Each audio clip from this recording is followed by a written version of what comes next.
Hello दोस्तों, कैसे हो आप सभी लोग। आशा करता हूँ आप सब बढ़िया होंगे। तो दोस्तों, आरपीएफ के जो टारगेट चल रहे हैं और धुआंधार तैयारी कर रहे होंगे, काफ़ी स्टूडेंटों के क्वेश्चन हैं, उनके मैं जवाब दे देता हूँ थोड़ी सी छोटी सी वीडियो शूट करके। और उसके लिए माफ़ी चाहूँगा, जो आज की जो भी टारगेट की वीडियो हुई थी वो लंबी हुई थी, आपको दिक्कत हो रही होगी। छोटे टारगेट देने चाहिए, लेकिन वो जो मुझे जो समझाना था और पूरी बात बतानी थी, इसलिए वो वीडियो लंबा हो गई। आपको मोटिवेट भी करना होता था मुझे, तो इसलिए मैंने वो इतना लंबा वीडियो खिंच गई। लेकिन आने वाली वीडियो अब इतनी लंबी नहीं होगी। और मैं आपको बता दूं, जो 9 बजे मेरी वीडियो आती है सुबह की, उसका मैं टाइमिंग कम करूंगा, क्योंकि काफ़ी स्टूडेंट काफ़ी जल्दी जग करके और जल्दी ही जगना चाहिए, स्टडी करते हैं, और काफ़ी और भी ज़्यादा जल्दी जग जाते हैं। तो उनसे मैं कहूँगा, आप करंट अफेयर का रिवीजन करते रह करें। आपका कोई छूटा हुआ सब्जेक्ट है उसका रिवीजन कर दिया करें। टारगेट मैं उसी दिन दूंगा जिस दिन का टारगेट होता है, क्योंकि उससे पहले दे दूंगा तो आपको समझ में नहीं आएगा। उस दिन का टारगेट सुबह से दिया जाएगा, आप रात तक पढ़ाई करोगे तो आपको अच्छा लगेगा, ठीक है।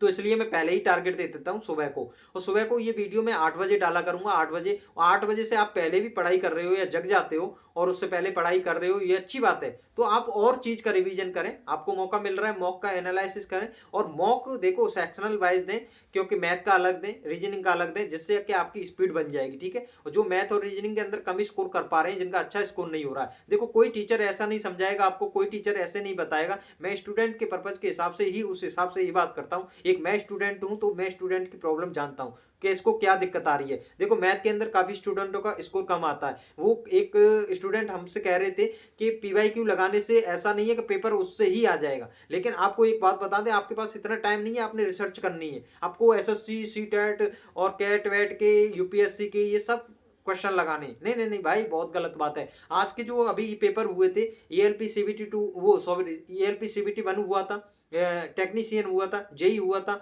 और जितने भी एग्जाम हुए थे, आरपीएफ एसआई का हुआ था। तो आपको बता दें, उसके अंदर आरपीएफ एसआई के अंदर 35 क्वेश्चन आए थे ना, 35 में से कम 28 प्लस क्वेश्चन पीवाईक्यू के थे, सेम टू सेम।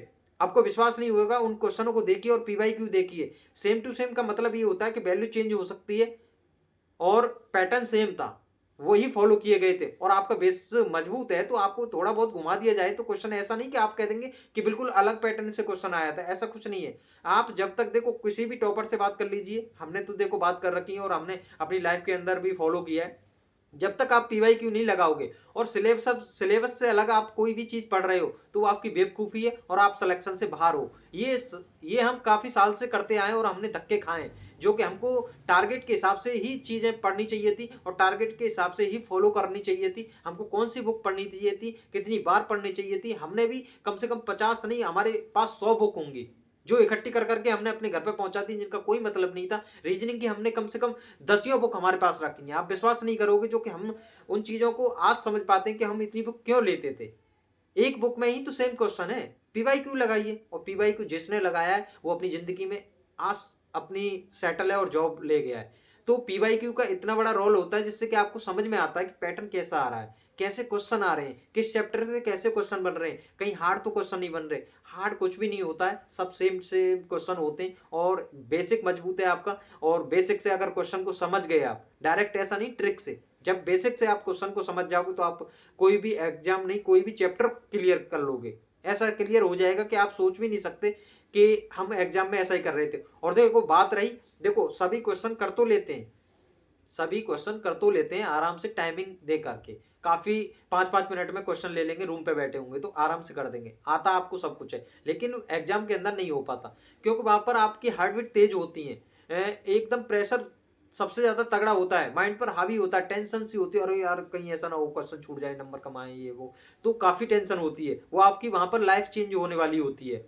तो आपको वहां पर बहुत ज्यादा, आप ये समझ लिए उतावले हो जाते हैं, जो कि माइंड काम करना बंद कर देता है। अगर वही पैटर्न को आप पहले से फॉलो कर लें, मॉक दें, तो आपकी स्पीड जो है ना, वो कंट्रोल हो जाएगी।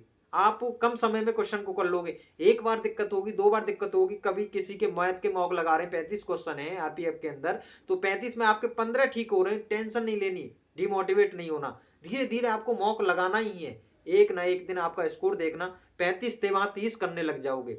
लेकिन ऐसा नहीं करना मॉक दे दिया और छोड़ दिया, 15 नंबर आए आपने छोड़ दिया। अगर छोड़ो, एनालिसिस करना है उसका, देखना है कि किस चैप्टर से हम क्वेश्चन को बार बार गलत कर रहे हैं, उस चैप्टर का बार बार फिर रिवीजन करना है।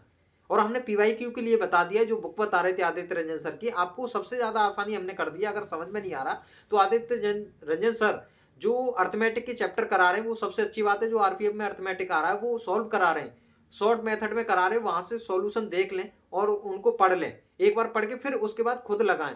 और देखो टीचर की मोबाइल के सामने अगर वीडियो देखते रहे तो आपको समझ में आएगा। और वहां से अगर आपने सेल्फ स्टडी नहीं करी, सेल्फ उस क्वेश्चन को सॉल्व नहीं किया, तो आप ये समझ लीजिए 2 से 4 दिन बाद आप उसको भी भूल जाओगे। बुक से लगाओगे तो नहीं कर पाओगे। आपको सेल्फ क्वेश्चन सॉल्व करना है। हाँ, वहां से समझ सकते हैं, वहां से मेथड सीख सकते हैं। हर टाइप वाइज बुक बनाई है उन्होंने, बहुत बढ़िया बुक बनाई है। हर टाइप का क्वेश्चन सॉल्व करा रहे हैं, हर टाइप के क्वेश्चन के मेथड लिख सकते हैं, जिससे कि आपको दिक्कत ना हो। और पीवाईक्यू लगाएं। बात रही करंट अफेयर की, करंट अफेयर में काफी क्वेश्चन आ रहे हैं कि करंट अफेयर हमने कौन सी पढ़नी चाहिए। देखो, मात्र आपको 2024 की करंट अफेयर पढ़नी है। और बात रही जनवरी की, तो जनवरी की यूट्यूब पे सॉल्व कराते हैं। एक मंथली की कोई भी एग्जाम के टाइम रिवीजन कर जाना, आपका हो जाएगा। लेकिन जो स्पीडी की बुक है, स्पीडी की बुक को आपको पर डे पढ़ना है। उसके अंदर मंथली में दे रखा है, उसमें वन लाइनर, मंथली को डेली रिवीजन करना है। और डेली रिवीजन ऐसा नहीं है एक हफ्ते के बाद दूसरे बार दोबारा जो मंथ के पीछे पढ़ के गए हो उसको भी रिवीजन करना है। और आगे से शुरू से कौन कहाँ कैसे मंत्रिमंडल वगैरह है, खेल पुरस्कार, ये सब चीजें, रैंकिंग वगैरह है, ये सब चीज पर सबसे ज्यादा ध्यान देना है जो आते हैं। और वन लाइनर तो मंथली दे रखी है, जो कि आपको कम से कम 3 बार रिवीजन कर देनी है। करंट अफेयर को, इस बुक को 3 बार रिवीजन करना है। आप देखना एक भी क्वेश्चन कैसे छूटता है आपका। सबसे ज्यादा वेटेज रहेगा, 10 से 12 क्वेश्चन आपको करंट अफेयर के मिलेंगे वहां पर, जो कि आपका पूरी जॉब में सिलेक्शन में आपकी पूरी भूमिका निभाएगा। और एक स्टूडेंट कह रहे थे कि हिस्ट्री से आरपीएफ एसआई के अंदर क्वेश्चन नहीं आए थे। आप कहते हैं हिस्ट्री पढ़ लीजिए, पॉलिटी पढ़ लीजिए। भाई मत पढ़िए, आपको अच्छा लगता है, जैसा लगता है आप वैसा करिए, ठीक है। एक शिफ्ट में नहीं आए तो आप सोचते हैं कि नहीं आएंगे। आपके पास इतना टाइम है, आज इतना टाइम है कि आप पूरा रिवीजन कर दें। स्टैटिक जीके के हमने लिए बता दिया है। कोई भी यूथ की भी बुक आती है उसको ले लें, आरडब्ल्यूए की बुक आती है वहां से ले लें। स्टैटिक की काफी मार्केट के अंदर बुक है, कोई तो लोगे या नहीं लोगे। सब चीज हम प्रोवाइड नहीं करा सकते किसी के। देखो, टेलीग्राम पे हम चैनल बना देंगे, अपने नोट्स दे सकते हैं लिखित में, बस। ऐसा नहीं कि हम आपको कोई भी चीज किसी की बुक शेयर कर दें या कुछ की किसी की पीडीएफ शेयर कर दें, उस पर कॉपीराइट आ जाता है, सही नहीं लगता। क्या फायदा उसको, वो बंद ही हो जाए। तो हम अपने जो नोट्स हैं जैसे रीजनिंग के, वो सब तो दे सकते हैं, जो आपको मेहनत ना करनी पड़े, बने बनाए पीडीएफ में देखें और आप सॉल्व कर रहे हैं धुआंधार क्वेश्चन, इतना कर देंगे। लेकिन पीवाईक्यू का बहुत ज्यादा पार्ट पड़े। रीजनिंग के अंदर पीवाईक्यू नहीं मिल पा रहे, कोई दिक्कत नहीं। रीजनिंग के अंदर चैप्टर सेम ही होते हैं उनकी। देखो, सिलोजिज्म और कोडिंग डिकोडिंग है, और क्या कहते हैं, ब्लड रिलेशन है, और वो रैंकिंग वगैरह के क्वेश्चन है।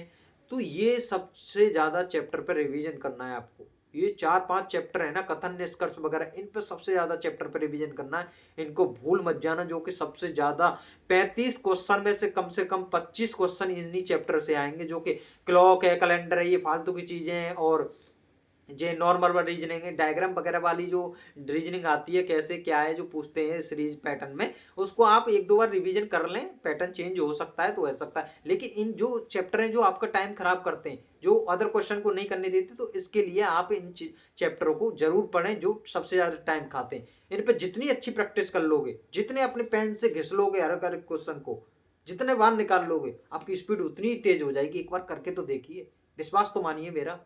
मैं एक स्टूडेंट हूं, मैंने फॉलो किया तभी तो बता रहा हूँ। टीचर की तो लगातार प्रैक्टिस रहती है, उनकी स्पीड रहती है, वो सालों साल रीजनिंग ही पढ़ाते हैं, तो उनकी तो खुद ही प्रैक्टिस हो जाएगी। रटे हुए क्वेश्चन होते हैं, वो पीछे सॉल्व करके आते हैं जब आपको बोर्ड पे सॉल्व कराते हैं। ऐसे तो हर कोई तेजी से कर देगा, लेकिन आपको खुद समझना है कहाँ गलती कर रहे हैं, कैसे हम गोले में आप उनको नहीं बैठा पा रहे, कहाँ से स्टार्ट करना है, दाएं बाएं कैसा है। आप, मैंने एग्जाम के अंदर देखा, मैं खुद फॉलो करता था। जब मुझे किसी गोले के अंदर दाएं बाएं बैठाना होता था ना, तो मैं खुद घूम के जाता था, कितना टाइम लगता है।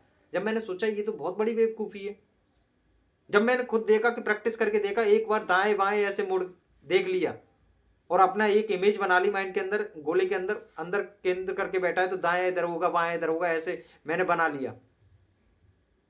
जब गोले के ऊपर मुंह करके बैठा है गोले के अंदर, तो आपके आपके हिसाब से चलेगा वो। और जब अंदर नीचे करके बैठा है तो वो पैटर्न चेंज हो जाएगा, बायां दाया हो जाएगा, दायां बायां हो जाएगा। ये सब चीजें प्रैक्टिस करके आपके माइंड में रट जाएंगी, जो कि आपको देखना नहीं पड़ेगा। तो ये सब चीजें करिए आप, फायदा मिलेगा आपको। और PYQ आपकी मर्जी है, देखो आपके पास टाइम है, बचता है तो अदर एग्जाम की अगर वीडियो देख सकते हैं यूट्यूब पे या समझ सकते हैं चैप्टर पे। मैं ज़्यादा कहूँगा PYQ पे फोकस करें, हमेशा ही PYQ से पता चलता है कि कैसे क्वेश्चन आ रहे हैं, किस चैप्टर से आ रहे हैं। क्योंकि हमने SSC का मैथ लगाया था और SSC का मैथ लगाने के बाद देख रहे थे रेलवे के अलग ही क्वेश्चन थे, अलग पैटर्न पे थे। हम तो SSC का मैथ लगाया था तो इसलिए हम तो उनको सॉल्व कर रहे थे, लेकिन आप नहीं लगाओगे ना। हर स्टूडेंट ऐसा तो नहीं पहले से तैयारी कर रहा है उनका मैथ अच्छा है, सब स्टूडेंटों को हिसाब से लेकर के हमको चलना पड़ेगा। और जो हम टारगेट देते हैं बहुत सटीक देते हैं, इन टारगेटों को फॉलो करते जाएं, बुक को फॉलो करते जाएं, आपका सिलेक्शन हो जाएगा, लेकिन मेहनत आपको ज़्यादा करनी होगी। ठीक है। और PYQ की ऐसा है बहुत ज़्यादा रोल होता है एग्जाम के अंदर, जो कि आप इस चीज़ को नहीं समझ पाओगे, जो कि हमने सीनियरों से सीखा है, सेलेक्टेड स्टूडेंटों से सीखा है, टॉपरों से सीखा है, UPSC के स्टूडेंटों से भी सीखा है। PYQ PYQ PYQ जितनी बार लगा लो, जितनी बार लगा लो। और ज़्यादा ही क्वेश्चन चाहिए आपको, यूथ की बुक ले लीजिए, यूथ के अंदर इतने PYQ है, इतने PYQ है, एक एक पैटर्न पर काफ़ी काफ़ी क्वेश्चन है। आप धुआं धुआं कर दोगे मैथ का साला, अगर प्रैक्टिस करने का दम है तो, पढ़ने का दम है तो धुआंधार पढ़िए आप उसको। तो सभी स्टूडेंटों को यही अपडेट देनी थी, PYQ का बहुत ज़्यादा रोल है। और जो टाइमिंग है, हम 8 बजे वीडियो डाला करेंगे टारगेट की, उस पर ध्यान दें। 8 बजे आप अपनी टारगेट देख ले करें, अगर उससे पहले भी आप जग जाते हैं तो और किसी चीज़ का रिवीजन करते रहें जो अगले दिन पहले का टारगेट था। और आपके पास अगर टारगेट देने के बाद भी टाइम बचता है, आप उसको फॉलो कर लेते हो, तो ऐसा नहीं पढ़ाई छोड़ दें भाई, और ज़्यादा रिवीजन करें आगे, जिससे कि आपको जल्दी फायदा मिलेगा। टारगेट करके सो गए, ये बहुत जो टारगेट दे रहा हूँ बहुत कुछ घंटों में ही खत्म हो जाता है। तो ठीक है, मिलते हैं अगली वीडियो में, धन्यवाद।